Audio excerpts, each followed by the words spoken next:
The fighting fields of For Honor are about to get a lot busier. During the closed alpha from September 15th to September 18th, select players from around the world will take up arms as 6 of the 12 playable heroes of For Honor. The Warden, the Raider, the Kensei, and the Orochi will be joined by 2 brand new warriors, the Conqueror and the Berserker. As players duke it out, they'll get a taste of For Honor's progression system by unlocking new abilities, new weapon and armor parts, and new visual customization elements to make sure they're ready to rumble in 3 distinct modes: the epic 4-on-4 clashes of Dominion, the tactical 2-on-2 showdowns of Brawl, and the intense 1-on-1 face-offs of Duel.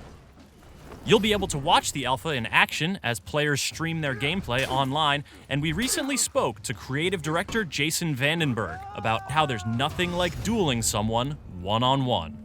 Jason, we are here to talk about duels. You are a man who knows his way around a duel, a virtual one at least.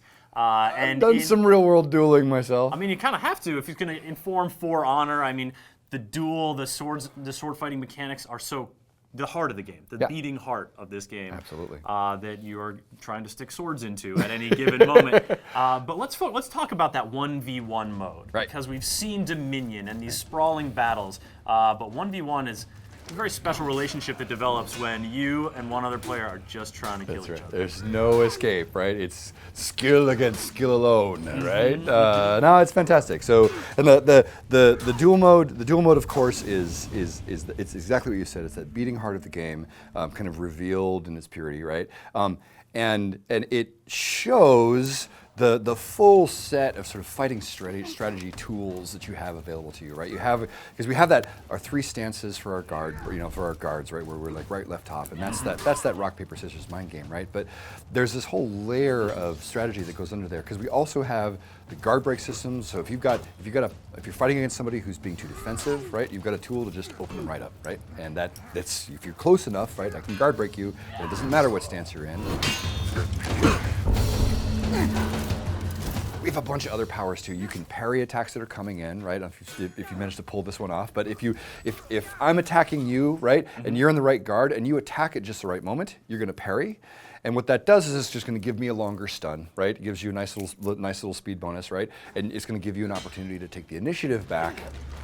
But if you start thinking about that stuff too much, your fundamentals break down, and all of a sudden they're just chopping you on the head over and over because you're not blocking. There you go. So it kind of feeds back into itself strategically. It creates this loop of like, okay, I've got my fundamentals. What else can I try? Okay, but like that's it. In doing all that sort of just like fighting, getting that together. Yeah.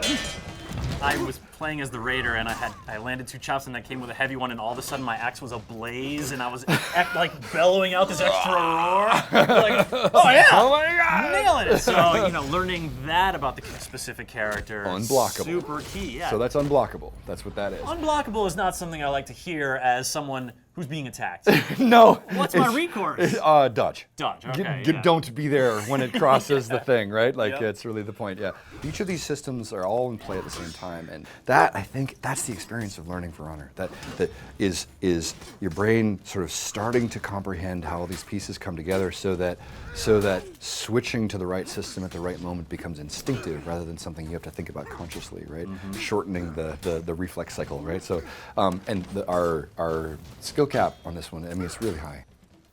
So the other piece to sort of bring all that together to kind of complete the mode, of course, is that Duel takes place in our maps, in our multiplayer maps, right? And it's played over, its best is 3 out of 5, right? But each round is played in a different location, right? You move from spot to spot to spot, kind of across this map, and so you're constantly having to adjust your duel for being in this new location, so you can't just repeat the same stuff. Even if you're fighting the same person in all those rounds, your environment is changing. Duels can be over really quick, but they can also, get intense.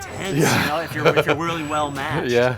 And it is a mode that just like really gets my blood up in good. that good way. Yeah.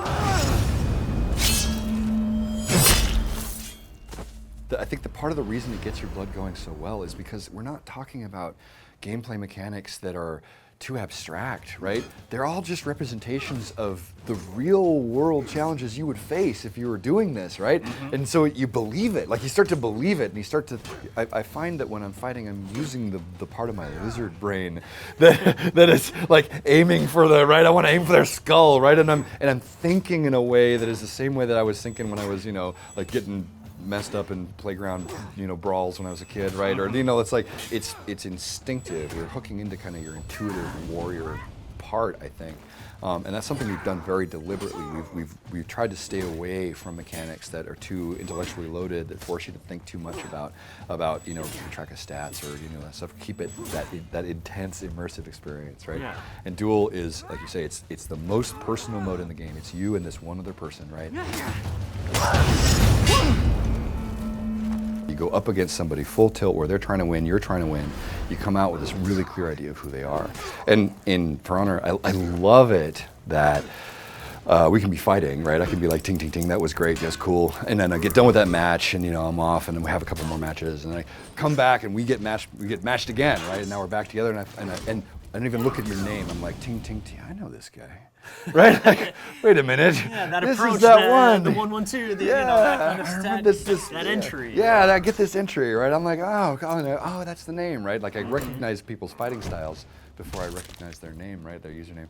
And I think it's just fantastic because it's one of the essential truths of just dueling and normal in real life, and it translates really well over to the game. So.